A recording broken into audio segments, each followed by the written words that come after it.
Welcome to Ban This, the show where I take a look at a film and make an argument as to why somebody in their wrong mind would want to either censor it, ban it outright, or at least make some good choice cuts. Today, I've got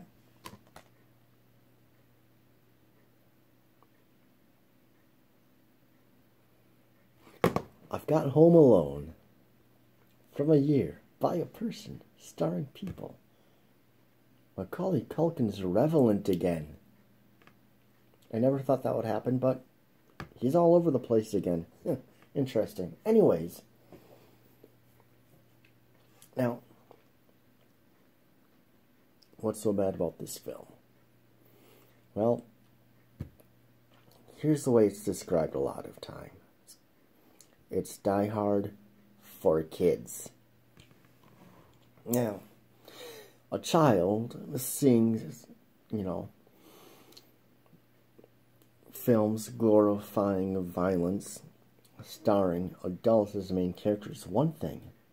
But when you have a kid doing these atrocities, that could make a child's desire to emulate those activities even greater.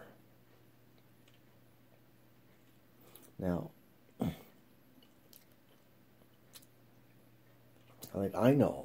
I'm sure, if I were to be a kid, and if I were to have watched Die Hard, blasting terrorists away,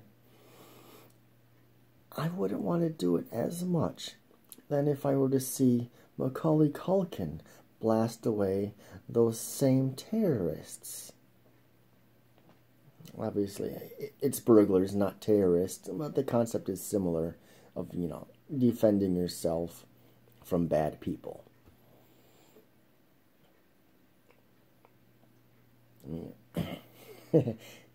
Anybody who grew up with this film, who hasn't thought about doing something similar, having those little fantasies if you were in a similar situation? Most of us, we would have had the same thoughts.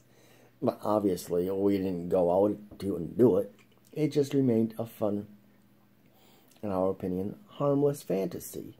Fantasy is harmless by default, since it's not real. This isn't real.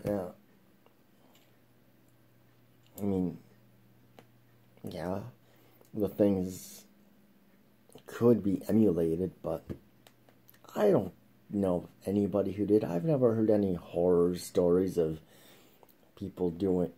kids doing horrible things inspired by Home Alone. This isn't like Child's Play 3 or anything like that. Or was it 2? One of the Child's Play movies. Not the first one, the second or third one that allegedly had a murder done by 2 kids inspired by the film. That'll be for a different video, talking about this film. I think I've made my point.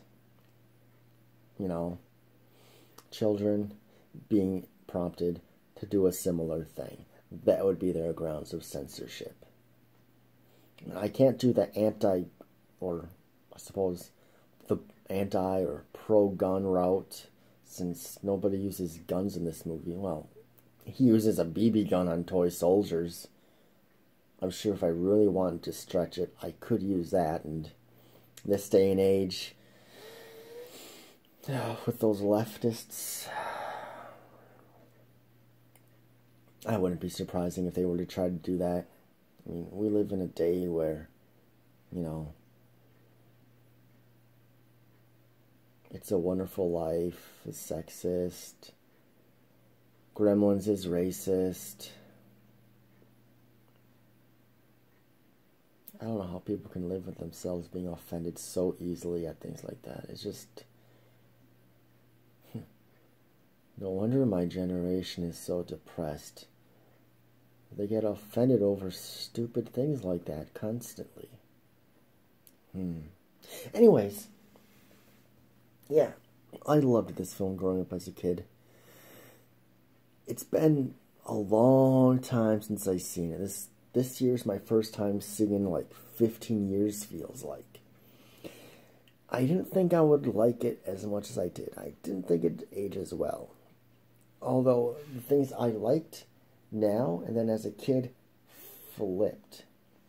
Like during the first beginning of the film, before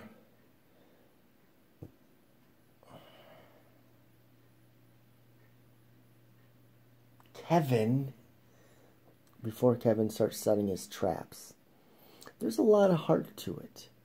And I really liked the way it was handled. And then the trap setting, that's the part I liked as a kid. I didn't care for it as much. It was just a little kind of a live action cartoon.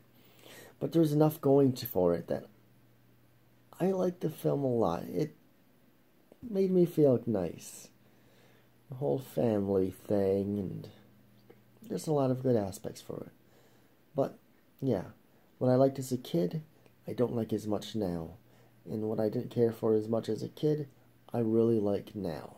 So the film aged well in a very different way. And the polka band that John Candy's in is from Wisconsin. That's pretty cool.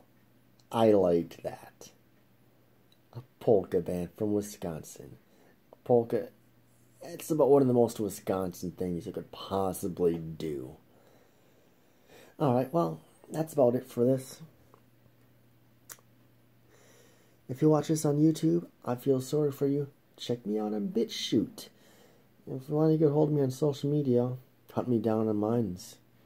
If you want to see a bunch of short reviews for myself and hundreds of other people, go check out the Stardust app on tablets and mobile phones. Smartphones. Horror. And I will see you in the next one. And keep fighting the good fight and ban censorship.